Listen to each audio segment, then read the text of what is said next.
안녕하십니까. 법무부 장관 한동훈입니다. 대한민국 정부를 대표하여 국회의원 이재명에 대한 체포동의 요청 이유를 말씀드리겠습니다. 먼저 이재명 의원에 대한 범죄 사실 요지를 말씀드리겠습니다. 위례 신도시 개발사업 관련 부패방지법 위반 혐의는 정진상, 유동규, 남욱 등과 공모하여 2013년부터 18년 사업 시행 세부 계획 등을 유출하고 서로 짜고 공모 지침서를 만들어서 공개 경쟁을 무력화하여 남욱 등 유착된 민간업체들이 211억 원의 불법 이익을 취득하게 했다는 것입니다. 대장동 개발사업 관련 특경법상 배임, 이해충돌 방지법 위반 혐의는 정진상, 유동규, 김만배 등과 공모하여 2014년부터 김만배 등 유착된 민간 사업자들에게 이하 김만배 일당이랑 약칭하겠습니다. 사업 시행 계획 등을 유출하고 공모 지침서를 만드는 등의 방법으로 김만배 일당을 사업 시행자로 선정한 후 그들 청탁에 따라서 용적률 상향 등 이익 극대화 조치를 해줌으로써 김만배 일당이 7,886억 원의 불법 이익을 취득하게 하고 피해자 성남시에 4,895억 원의 손해를 가하였다는 겁니다. 성남FC 관련 특가법상 뇌물 범죄수익은닉규제법 위반 혐의는 정진상 등과 공모하여 2014년부터 18년 자신이 무리하게 창단한 성남FC가 곧바로 부도나서 정치적 타격 입는 것을 막기 위해서 네이버, 두산건설 등 4개 기업에게 구체적 현안 해결 대가로 뇌물 133억 5천만 원을 성남FC에 주게 하고 그 뇌물 범죄를 감추기 위해서 희망살림이라는 단체를 끼워 넣어 범죄 수익을 가장하였다는 겁니다. 이제부터 각각의 혐의들에 대해 설명드리겠습니다. 이 사건은 일견 복잡해 보이지만 사실 매우 단순합니다. 성남시라는 지자체에서 일어난 이재명 시장과 특정 업자들의 정경유착과 지역 토착 비리로서 이미 이 시장의 공범인 다수 관련자들이 같은 범죄 혐의로 구속 또는 불구속 기소되었습니다. 먼저 위례 대장동 개발 범죄 혐의 관련해서 설명드리겠습니다. 요약하면 성남 시민의 자산인 개발 이권을 공정 경쟁을 거친 상대에게 제값에 팔지 않고 미리 짜고 내정한 김만배 일당에게 고의로 헐값에 팔아넘긴 것이고, 그래서 개발 이권의 주인인 성남 시민에게 천문학적 피해를 준 범죄입니다. 비유하자면 영업사원이 100만 원짜리 휴대폰을 주인 몰래 아는 사람에게 미리 짜고 10만 원에 판 겁니다. 여기서 주인은 90만 원의 피해를 본 것이지 10만 원이라도 벌어준 것 아니냐는 변명이 통할 수는 없을 겁니다. 대장동 개발 같은 대형 부동산 개발은 첫째가 토지 확보, 즉 땅 작업이고 둘째가 인허가, 이 두 가지가 사실상 전부입니다. 그 두 가지에 드는 비용과 불확실성 그리고 로또 잡아보려는 민간 업자들 간의 과열 경쟁 때문에 어려운 겁니다. 만약 그 두 가지를 관에서 책임지고 해결해주고 경쟁자도 확실히 제거해준다면 민간업자 입장에서는 아무런 리스크도 없는 땅 짓고 헤엄치기가 되는 겁니다.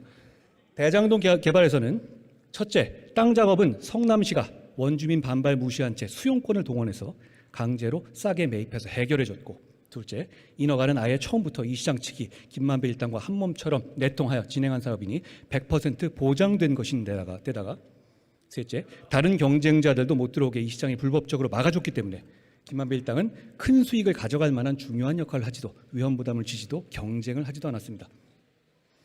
대장동 이 9,606억 원 중에서 성남시가 가져간 돈은 1,830억 원에 불과했습니다. 그렇게 성남시가 일은 다 해놓고 이익은 성남 시민이 아닌 이 시장 측과 유착된 김만배 일당이 독식하게 한 것이 이 범죄의 본질입니다. 이제 이 시장 측과 김만배 일당의 유착에 대해서 살펴보겠습니다. 이재명 시장은 2010년 성남시장에 당선되자 원래 없던 6급 정책비서관 자리를 정진상을 위해서 위인설관하고 그 6급에게 임기 8년 내내 분신처럼 성남시의 업무를 맡겼습니다. 이 시장은 선거를 도와준 유동규에게 성남시 시설관리공단과 도시개발공사 기획본부장 자리를 주고 공사 사장 등 정상적인 보고 체계를 무력화하고 정진상과 자신에게 직보하게 했습니다. 그런 정진상과 김용, 유동규 그리고 김만배는 의형제를 맺고 대장동 개발 사업자의 사업자 선정을 약속했습니다. 김만배 일당은 이재명 지지 댓글 작업을 하고 방송 기자를 통해서 경쟁 후보를 공격하고 종교단체에 돈을 주는 등 이 시장 선거를 지원했습니다. 2014년 성남시장 선거 당시에 정진상과 김용은 김만배 일당으로부터 뇌물 수억 원을 받았고, 김용은 2021년 이재명 대선 경선 자금으로 18억 원이 넘는 돈을 받아 구속되었습니다. 정진상은 유동규와 김만배와 대장동 특혜 대가로 428억 원의 뇌물을 받기로 약속한 범죄 혐의가 소명되어 법원에서 구속영장이 발부됐습니다. 위례 대장동 사업에서 이 시장 측은 다양한 사기적 수법들을 동원했습니다. 첫째, 이 시장은 대장동 원주민으로부터 강제로 땅을 수용할 때는 이미 확정된 서판교 터널 개통 사실을 고의로 숨겨서 땅값 상승 반영 없이 싸게 사게 해주고, 불과 몇 달 뒤에 김만배 일당이 그 땅을 팔아서 돈을 벌 때는 서판교 터널 개통으로 인한 땅값 상승을 반영하여 비싸게 팔게 해줬습니다. 둘째, 이 시장 측은 위례 대장동 공모지침서를 남욱, 김만배 등 일당과 함께 만들었습니다. 아예 수험생이 시험 문제를 직접 출제하게 한 겁니다. 셋째, 좀 더 편하게 내통하게 하기 위해서 김만배 일당 사람을 공사에 취업시켜서 공모지침서를 만드는 팀에 꽂아 넣기까지 했습니다. 넷째, 이 시장은 공모 자격에서 건설사를 원천적으로 배제해달라는 김만배 일당의 맞춤형 청탁까지 그대로 반영해서 경쟁 없는 사업자 선정과 독점 이익을 보장해줬습니다. 다섯째, 이 시장은 김만배 일당이 원하는 대로 용적률을 상향하고 임대 아파트 비중을 줄여줬습니다. 여섯째, 김만배 일당이 주인인 특정 금전 신탁의 내역을 확인하고 폭증한 개발 이익을 성남시에서 가져와야 한다는 성남시 실무자들의 반대 의견이 묵살됐습니다.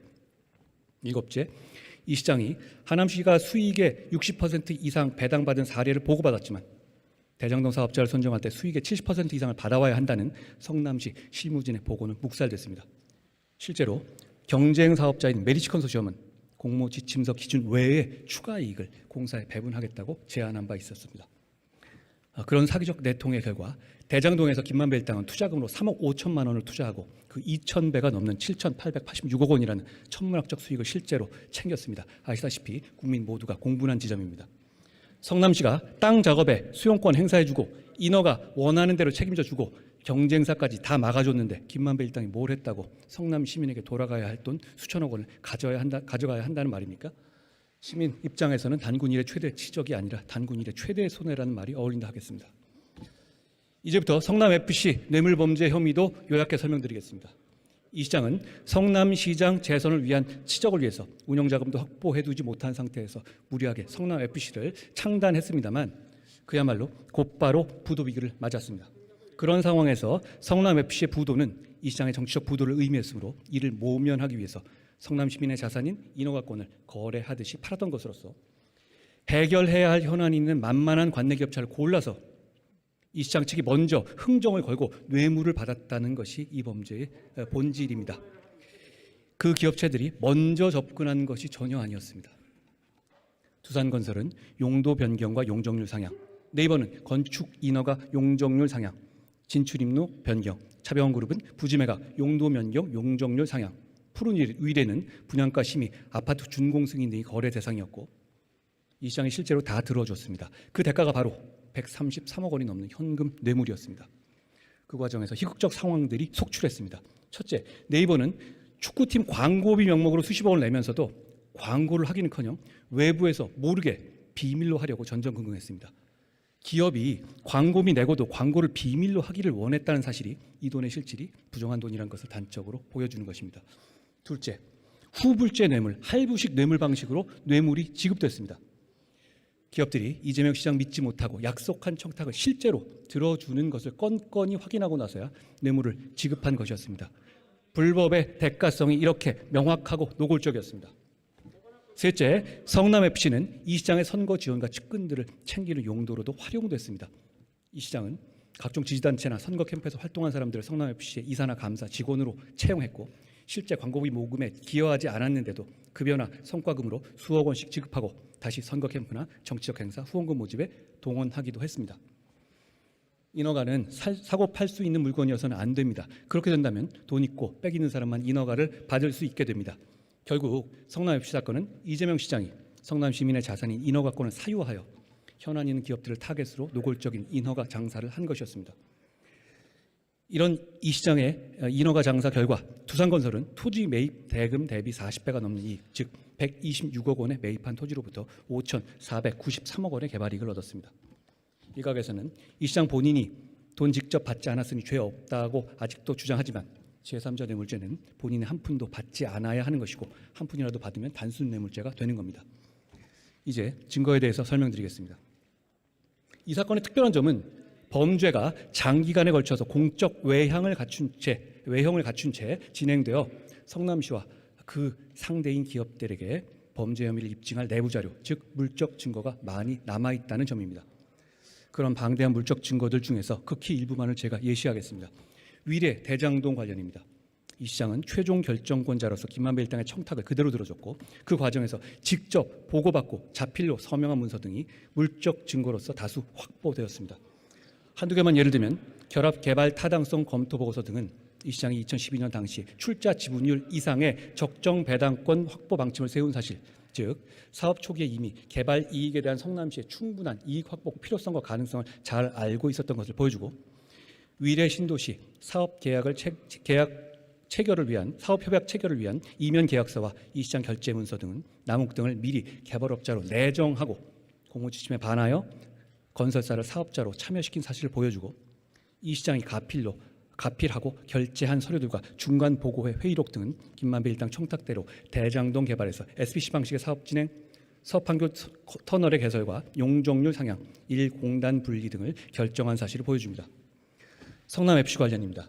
이 시장 측으로부터 현안 해결 대가로 거액을 요구받고 성남FC에 돈을 지급할 시기와 액수를 노골적으로 흥정하는 상황이 그대로 기재된 성남시와 기업체의 각종 보고 문건, 회의록, 이메일이 다수 존재합니다. 역시 한두 개만 예를 들면 2014년 네이버와 정진상 회의록에는 이 시장이 성남FC 재정 문제를 고민 중이고 네이버가 직접 성남FC를 후원하는 것을 부담스러워한다는 것을 이 시장도 알고 있다는 내용과 성남시장 임기 내 연 20억 원씩 3년간 줄 것을 네이버에 요구하는 내용까지 담겨 있고, 2015년 2월 네이버의 후원금 지급 일정 계획 검토 등 네이버 내부 자료에는 인허가의 단계에 맞춰서 40억 원을 4회에 걸쳐서 분할 지급하는 후불제 할부식 뇌물 지급의 구체적 계획이 드러나 있습니다. 이 시장은 2015년 7월에는 성남시의 두산에 대한 용도 변경 특혜 의혹이 제기되자 용도 변경 해주는 대신에 체육, 문화, 예술 등 지역사회 공헌으로 수십억 대를 지원한다는 글을 SNS에 직접 올렸습니다. 이제 와서 몰랐다고 할 수도 없는 것입니다. 시간 관계상 일부만 말씀드렸습니다만 다수의 물적 증거들이 구속영장 청구서에 적시된 사실관계와 정확히 일치합니다. 다음으로 인적 증거입니다. 이 사건은 관련자가 아주 많습니다. 그 한 명 한 명의 진술을 말씀드리기에는 시간이 부족하고 그럴 필요도 없어 보입니다. 왜냐하면 이재명 의원과 정진상을 제외한 사실상 모든 관련자들이 앞서 설명드린 범죄 혐의 내용과 물적 증거에 부합하는 진술을 하고 있기 때문입니다. 한두 명의 입에 의존한 수사가 아니라는 점을 말씀드립니다. 게다가 핵심 관련자들은 자신의 불이익과 형사처벌을 감수한 채 진술을 하고 있습니다. 유동규, 남욱 등 업자들뿐 아니라 네이버, 두산 등 기업 관련자들조차 자신들이 뇌물 공여죄로 처벌받을 것을 감수하면서도 진실을 말하고 있습니다. 이 사건들은 처음 법적 판단을 받는 사건들이 아닙니다. 잘 아시다시피 이 사건에 대해서 법원은 이미 여러 차례 불법에 대한 판단을 한 바 있습니다. 2021년 10월 이후에 유동규와 김만배, 남욱 등에 대해서 이 시장의 범죄 사실과 동일한 배임 등이 소명되어 법원에서 구속영장이 발부됐습니다. 정진상은 이 시장의 범죄 혐의 관련 부패 방지법 위반과 뇌물수수 혐의가 소명되어, 김용은, 김만배 일당으로부터 대선 경선 자금 수수가 소명되어 각각 법원에서 구속영장이 발부됐습니다. 그 밖에도 이 시장 범죄 혐의와 관련하여 최윤길, 정영학, 정민용, 주진영, 정재창 등이 기소됐으며 성남FC 관련해서 두산건설의 대표와 성남시 공무원도 이 시장에 대한 바로 이 범죄 혐의로 기소됐습니다. 게다가 얼마 전에 김만배는 두 번째로 구속됐습니다. 범죄 수익 은닉, 즉 이 사건 대장동 개발 사업 관련 배임 등의 범죄로부터 발생한 수익을 은닉하였다는 범죄 혐의가 법원에서 소명된 겁니다. 다시 말하면 범죄가 존재한다는 것을 전제로 법원에서 범죄 수익을 은닉했다는 구속영장이 발부된 것입니다. 이 많은 공범들과 관련자들에 대한 법원에서 소명된 구속 이유와 공소 사실은 이 시장에 대한 이 사건 핵심 범죄 사실을 모두 포함하고 있습니다. 다 소설이고 조작이고 증거 없다는 주장, 불법 없었다는 주장을 할 단계는 이미 지나갔습니다. 이제 마무리하겠습니다. 대장동 사건, 위례 사건, 성남FC 사건은 죄질과 범행의 규모 면에서 단 한 건만으로도 구속이 될 만한 중대 범죄들입니다. 법률에 정한 구속 사유인 도망에 염려란 화이트칼라 범죄에서는 곧 중형 선고 가능성을 의미합니다. 유력 정치인이기 때문에 도망갈 염려가 없다는 주장대로라면 이 나라에서 사회적 유력자는 그 어떤 범죄를 저질러도 구속되지 않아야 하고 전직 대통령, 대기업 회장들은 왜 구속되어 재판을 받았는지 설명할 수 없을 겁니다. 이번 체포동의안은 다른 국민들과 똑같이 법원에 심사를 받게 해달라는, 즉 판사 앞에 나오게만 해달라는 요청입니다. 수많은 이원의 공범들 그리고 다른 모든 국민들이 따르는 대한민국의 형사사법 시스템에 따라달라는 요청입니다. 제가 지금까지 설명드린 어디에도 민주당 대표 이재명의 범죄 혐의는 없습니다. 오직 성남시장 이재명의 지역 토착 비리 범죄 혐의만 있을 뿐입니다. 어떤 결정이 2023년에 대한민국의 상식과 법에 맞는 것인지 우리 모두 알고 있습니다. 국민들께서 지켜보고 계실 거라고 생각합니다. 감사합니다. 한동훈 법무부 장관 수고하셨습니다. 이 안건과 관련하여 신상 발언 신청이 있습니다. 이재명 의원 나오셔서 발언해 주시기 바랍니다.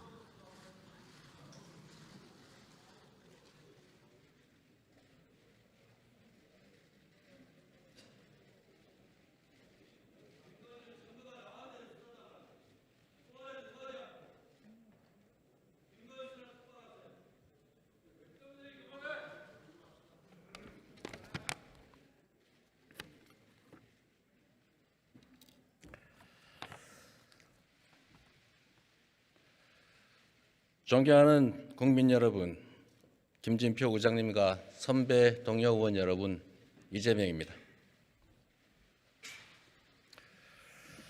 국가적 위기와 민생의 고통이 큰 지금 참으로 안타까운 심정으로 이 자리에 섰습니다. 뚜렷한 혐의도 없이 제1야당 대표를 구속시키려는 헌정사상 초유의 이번 사태는 대한민국 헌정사의 역사적인 한 장면으로 남을 것입니다. 영장 혐의 내용이 참으로 억지스럽습니다. 돈을 버는 것이 시장의 의무도 아니지만 적극 행정을 통해서 5,503억 원을 벌었음에도 더 많이 벌었어야 한다라며 배임죄라고 주장합니다. 개발 이익의 70%를 환수 못했으니 배임죄다라고 하는데 70%라는 수치는 대체 어디서 나온 것입니까? 그렇다면 개발 이익 환수가 아예 0%인 부산 LCT, 양평 공흥지구 그리고 보통의 일반적인 민간 개발 허가는 대체 무슨 죄가 되는 것입니까? 대법원도 성남시가 환수한 즉 번 돈이 5,503억 원이라 판결했는데 검찰은 여전히 환수한 금액이 1,830억이라 우깁니다. 미르재단과는 달리 성남FC는 성남시 조례로 설립된 시 산하 기업이기 때문에 사유화라고 하는 것이 불가능합니다.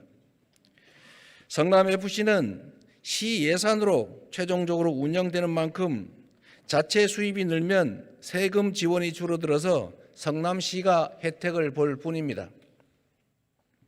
누구도 성남FC를 통해 사익을 취할 수 없고 실제 사익을 취한 바도 없습니다. 기업 유치를 위한 성남시 행정은 모두 적법하고 정당했습니다. 시 예산으로 운영되는 시 산하 기업의 광고 수입이 어떻게 뇌물이 될 수가 있습니까? 50억 클럽은 면죄부를 주고 도이치모터스는 수사하지도 않는 검찰이 이재명은 반드시 잡겠다고 검사 60여 명을 투입해서 근 1년간 그야말로 탈탈 털고 있습니다. 저를 겨냥한 압수수색이 보도된 것만 332차례, 윤 대통령 취임 후 매일 한 건 이상입니다. 공개 소환도 3차례나 했지만 모멸감을 견디며 모두 응했습니다. 죄도 없이 저와 안다는 이유만으로 압수수색에 소환 조사를 받으면서 힘들어하는 주변 사람들을 볼 때마다 참으로 미안하기 그지 없었습니다. 수사가 사건이 아닌 사람을 향하고 있습니다. 목표물을 잡을 때까지 하는 사법 사냥입니다. 그런데 검찰에 목이 잡혀 궁박해진 이들의 바뀐 진술 말고는 그 장기간의 대규모 먼지털이 수사에도 아무 증거가 나오지 않습니다. 오히려 1,000억 이상을 추가 부담시켜서 업자들이 욕을 하면서 반발한 사실이나 정영학 녹취록 내용 같은 무죄의 정황만 차고 넘칩니다. 무죄 추정 원칙, 불구속 수사 원칙은 차치하고라도 소환 요구에 모두 응했고 주거 부정이나 도주, 증거 인멸 같은 구속 사유도 전혀 없습니다. 영향력이 큰 제1야당 대표라서 구속해야 한다는 등의 해괴한 억지와 정치적 선동 언어만 가득합니다.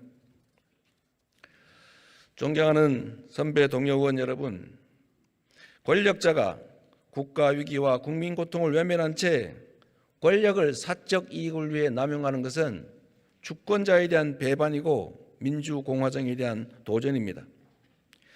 주권자를 대신해서 국회가 내릴 오늘 결정에 대한민국 민주주의의 앞날이 달려 있습니다. 법치의 해탈을 쓴 정권의 퇴행에 대해서 여러분께서 엄중한 경고를 보내주시기 바랍니다.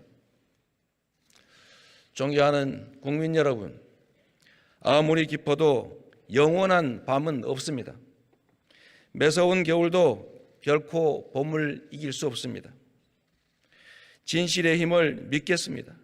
그리고 국민과 역사의 힘을 믿겠습니다. 고맙습니다.